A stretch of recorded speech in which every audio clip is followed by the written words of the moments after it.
Welcome, everybody, to the second ever Back of the Bus podcast Mini-Sode, or as I like to call it, your ride to school.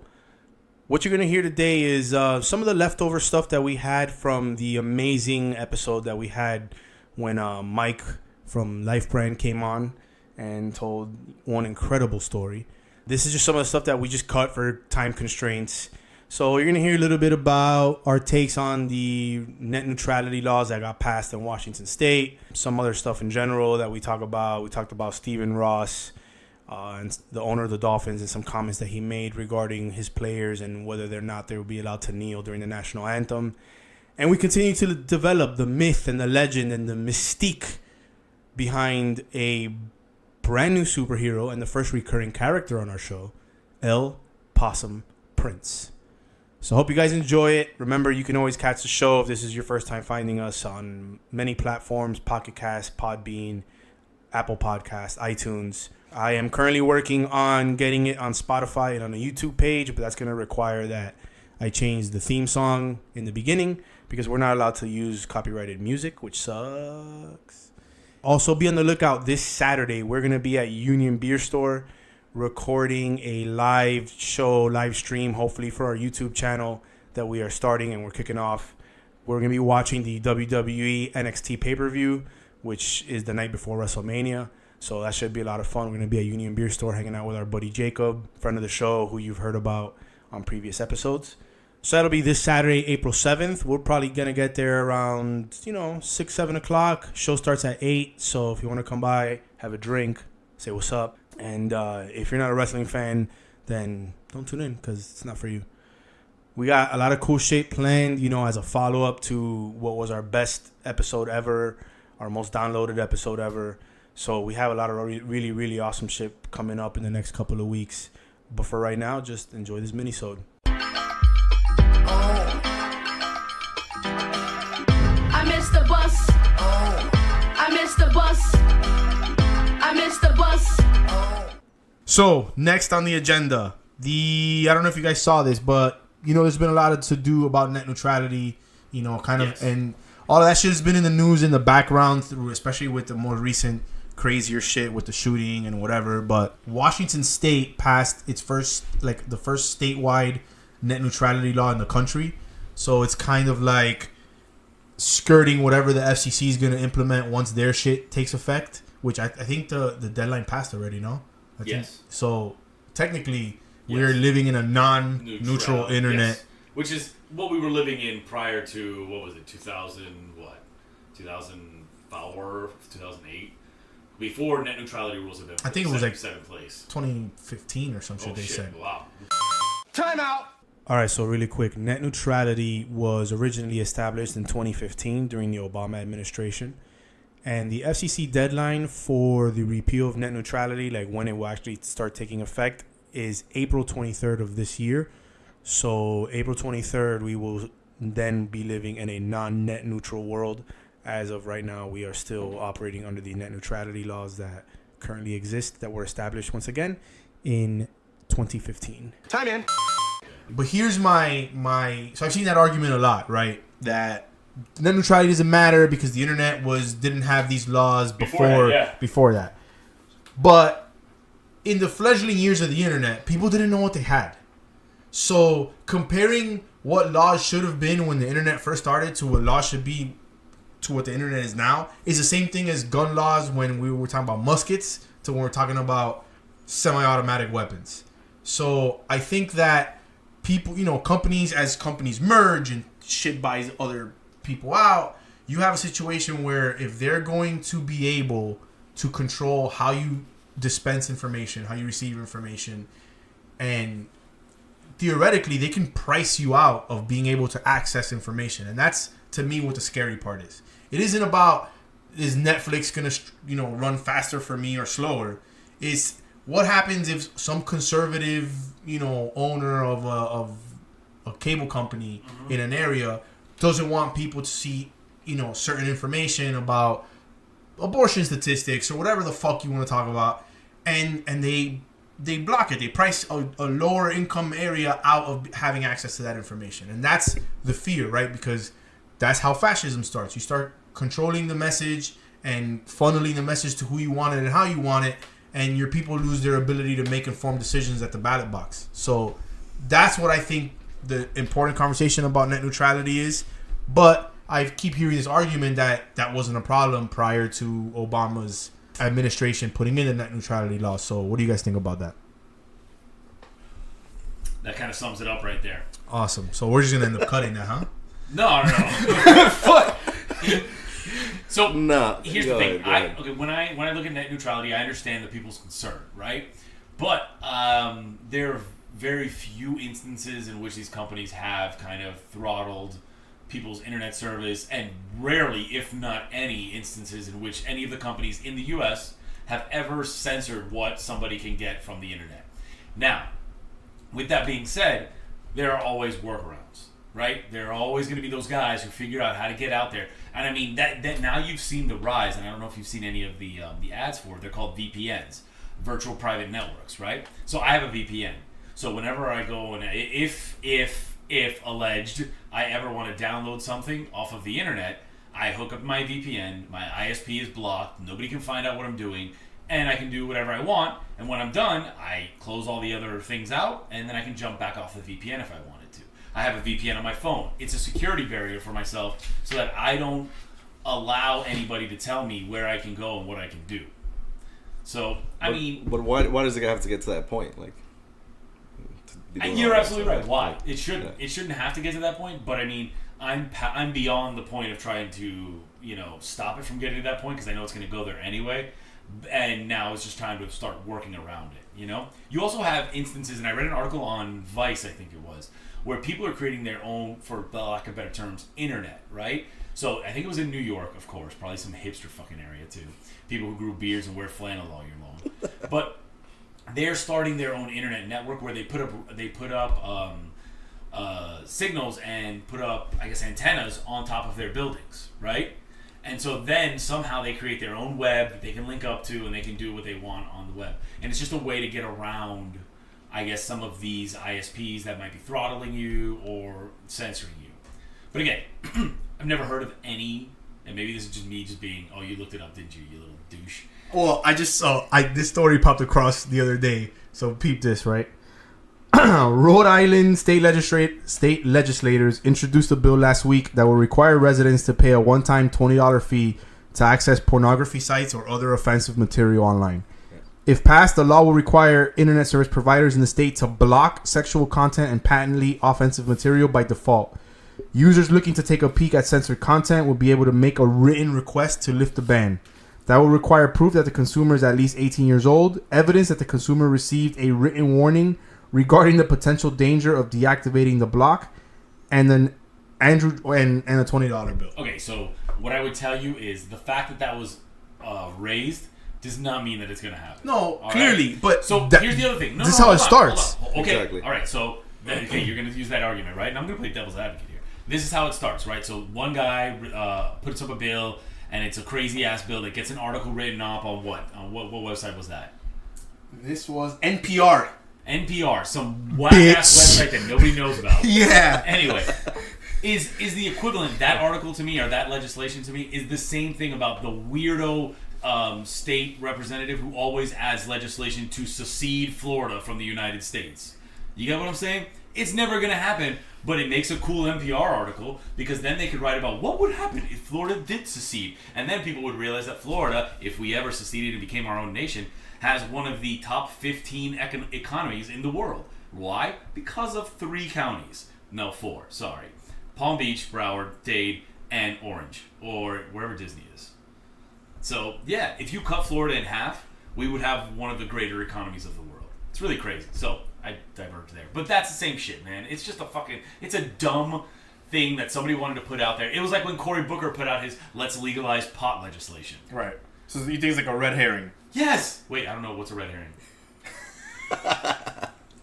like a decoy, like just some bullshit. It's not a decoy, it's not because a decoy. this guy wants to do something else. It's just this guy's like, hey, what stupid thing can I do? Okay. Fair enough. I'm telling you right now. Mike? Nah, well, I'm definitely not into censoring anything on the internet. First of all, everybody thinks the internet's free. The internet is far from free, which is why Facebook is worth billions. Yeah. you're giving it all the fucking information yourself. You're volunteering every single information. When I learned more about Facebook and like Facebook ads and all that stuff, I was like, these motherfuckers did it. Like, obviously they did it. But I had no idea. I was like, why the fuck is Facebook worth this much? I had no idea. I didn't look into any of that stuff before. I didn't even have Facebook, so I had no reason to look into it.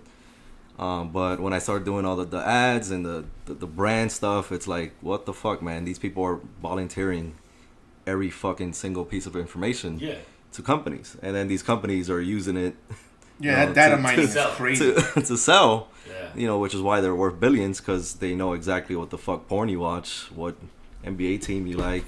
Wait, they know what porn I watch? Of course they do. They really don't want to know. They definitely know what porn you watch. And in a little later on, my VPN for porn too. You should. And a little later on, everybody gonna know what porn we watch. Exactly. No, but like it's definitely not something that I'm for. Especially the way social media keeps growing. Social media is gonna outgrow television ads, all that shit, billboards. It's slowly getting there. Once bigger companies like Pepsi, and whatever the fucking big company you want to name, once they stop dumping their money on TV and straight onto social media, it's game over. Absolutely. It's game over.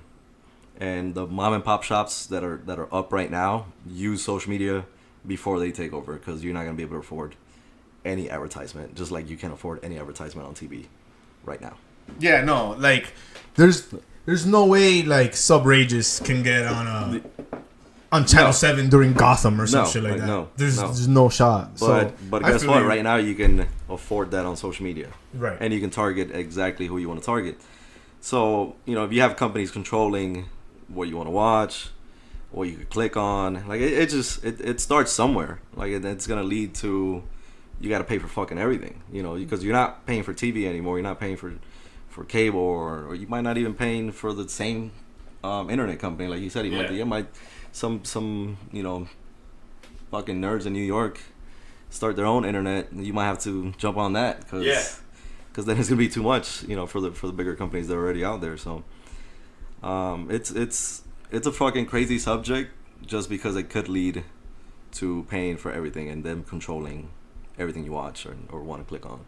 Yeah, dude. I mean, they already know what you click on, so now they're gonna charge you for it, whether it's $1, whether it's $2, and you're they're fucking exactly paying. what you're gonna end up paying for it, because everybody's addicted to Instagram, Twitter, whatever, and kids are gonna pay, because if it's $1, guess what? 1 million kids are gonna fucking pay $1. Get your $1. I have a theory about it. It's not just that we're addicted to the social media. I feel like we're addicted to the distraction. Like, because it's so easy just to jump on. It's like a cigarette. You know what I mean? Yeah. Because it's so easy to jump. Again, we're getting off topic, but regardless, it's so easy to jump onto something and get distracted. We're addicted to distraction. We don't really care about what's on the social media. Maybe some of things, it. pop out to us. But in essence, we just care about the distraction. We just want to look and be like, oh, what can I break away from this life that I'm doing right now? It's very Black Mirror. Nobody watched it? Cool, good joke. Thanks, everybody. Fairy watched it. I haven't seen it. I've watched like 2 episodes. All right, moving on. Stephen Ross, you're not Mike's Dolphins owner, because he's intelligently not a Dolphins fan. Okay.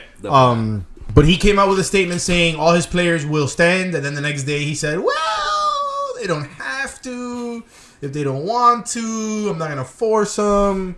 So we danced around the kneeling topic on the show, but we never really got too far into it. Yeah.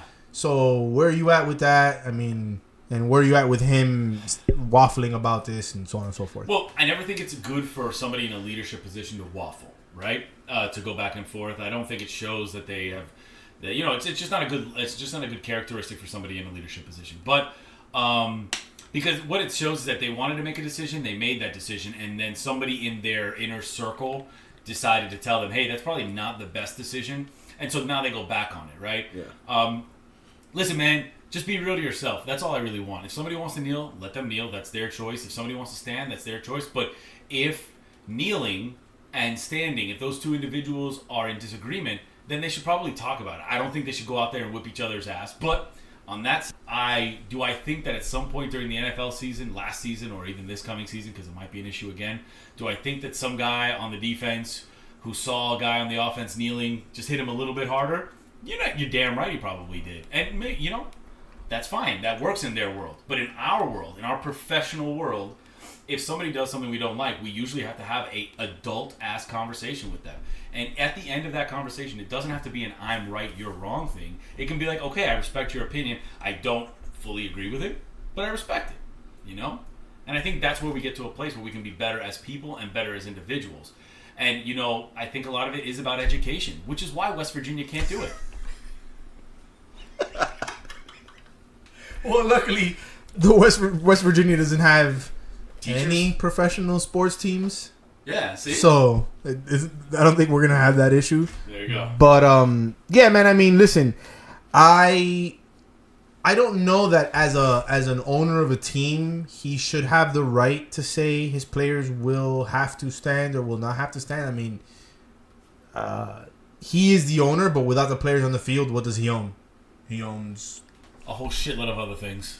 Yeah, but I mean, you're right. Yeah, but in this Technically, you're right. But as it frames to the team, like if the players aren't there or the players like, I don't know. That's what I don't get. Like, if you really care about this as the players, why the fuck don't you just not play? Well, we agree 100%. I think that the easiest way to get these people to make a difference, instead of kneeling and all this shit, just all of them stop showing up.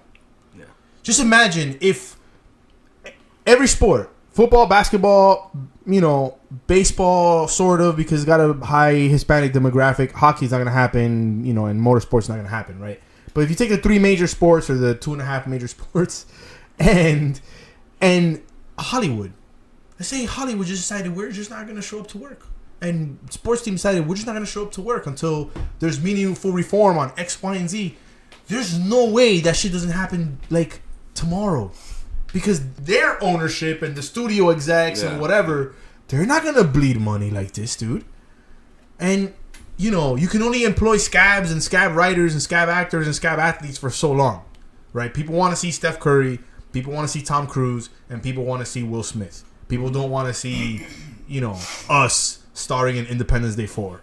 I mean, maybe they do. Well, why would you put that out there, man? Maybe they do want to see us star in Independence Day 4. That would be fantastic. I can be Will Smith's grandson. You could be. And then you could be the Dominican friend who kind of, just dies. goes around. Yeah, dies. Early. Yeah. I could be the Harry Connick Jr. to your Will Smith. Absolutely. And then he could be the president.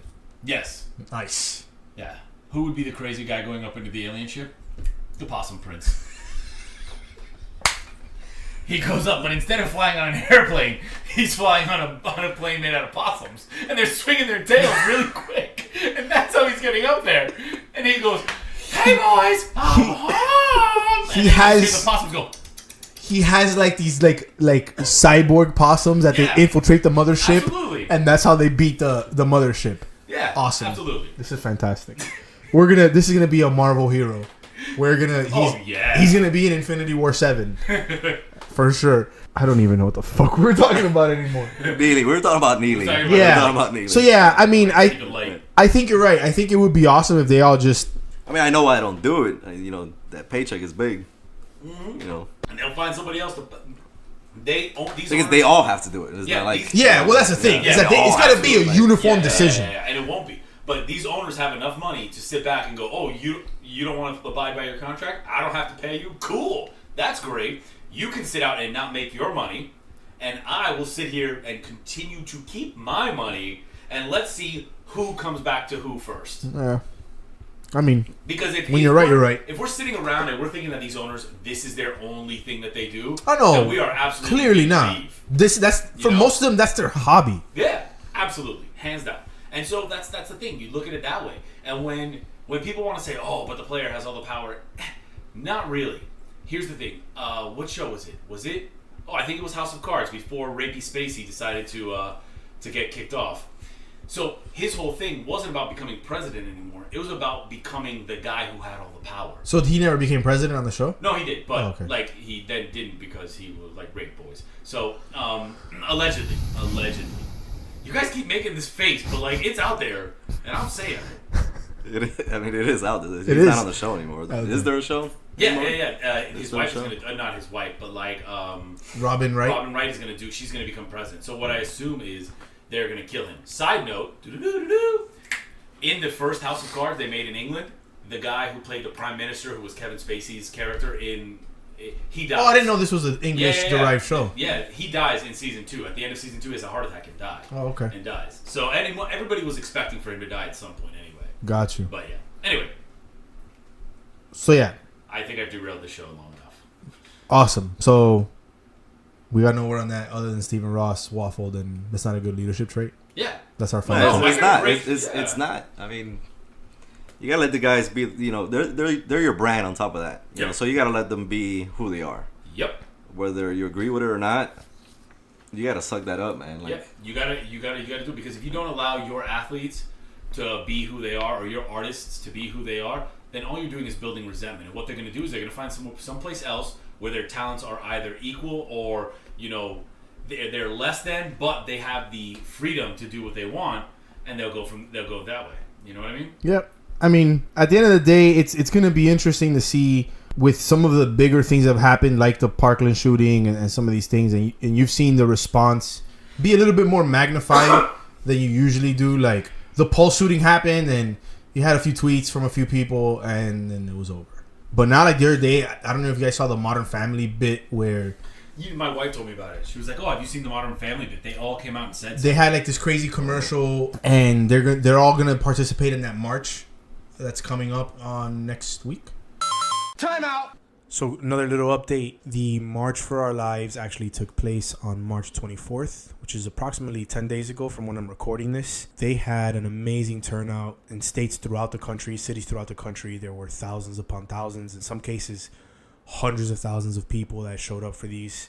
They brought out Dr. King's granddaughter, Emma Gonzalez, went out there and she gave one hell of a speech. And, we'll continue to keep our eye on this movement and on the impact that these kids are having, not only in Florida as far as it pertains to gun laws, but just in general across the country. We'll talk about some of the backlash that the kids are facing. So all of that, more to come in a future episode. But March for Our Lives was March 24th, and it was a doozy. And I keep telling y'all, these kids ain't fucking around. And I hope y'all start listening, because these kids ain't fucking around. They're going to get shit done around here. And it's going to be really impressive. And people better be careful, man, because once these kids hit 18 and they get to that ballot box, it's going to be some shit. Time in.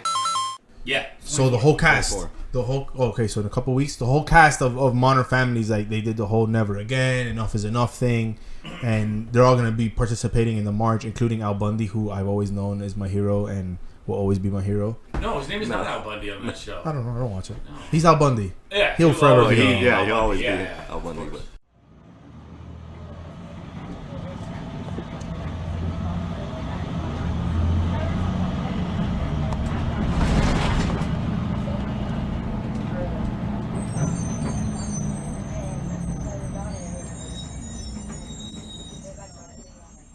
So in the meantime, you guys can check all that out, and we'll be back with a full episode most likely next week, but I will let you guys know for sure, because the weekend after I'm going on a fishing trip, so I might not be around to edit the show, but we will let you guys know via Instagram what exactly we got coming down the pipe and when. Peace out, everybody. See you next time. Anyway, so that's enough of that. Now blip. Black just had a brain fart. Black just had a brain fart.